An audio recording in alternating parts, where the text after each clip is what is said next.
At 63 years of age, he's skippered more successful naval missions than anyone else in Australia.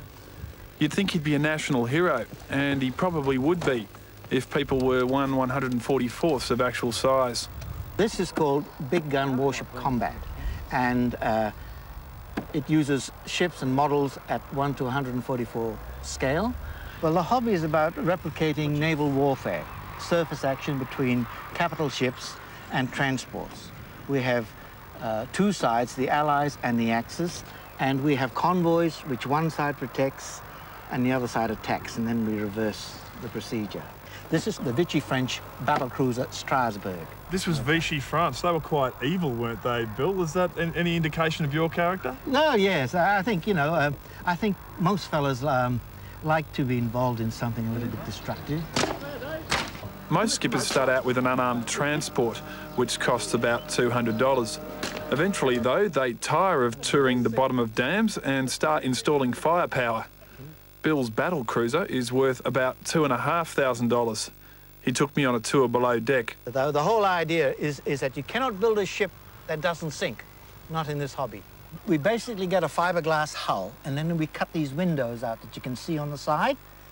So we have struts. We have a rib cage like that with open areas, and then we plank it with balsa. On the gunnery side, this is a gas bottle that contains CO2. It comes out, it's reduced through a regulator. It supplies power or gas to the A and B turrets and the rear turret. When we actually fire the gun, it picks up 4 ball bearings in each turret and fires 4 at once. So I can get 55 salvos of 8 ball bearings during a battle. The competitors are filling up with carbon dioxide, the gas of death, except for planes. Finally, it's time for battle. You mongrel. Ah, the Lord giveth and the Lord taketh away.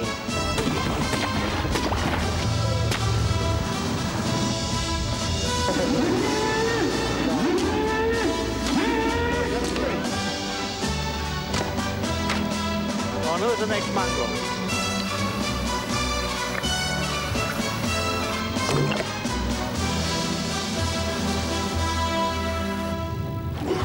With mayhem out there. There are boats being hit, there are boats sinking, there's balsa and ball bearings everywhere. It's the cost of war.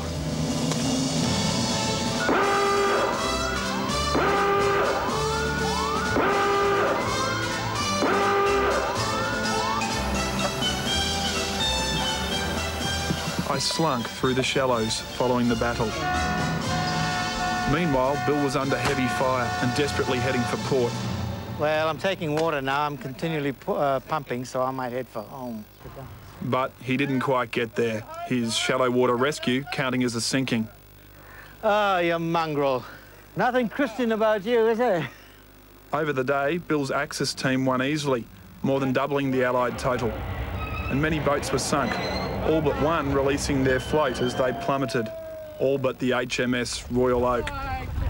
And guess who got the job of shallow water ship salvage?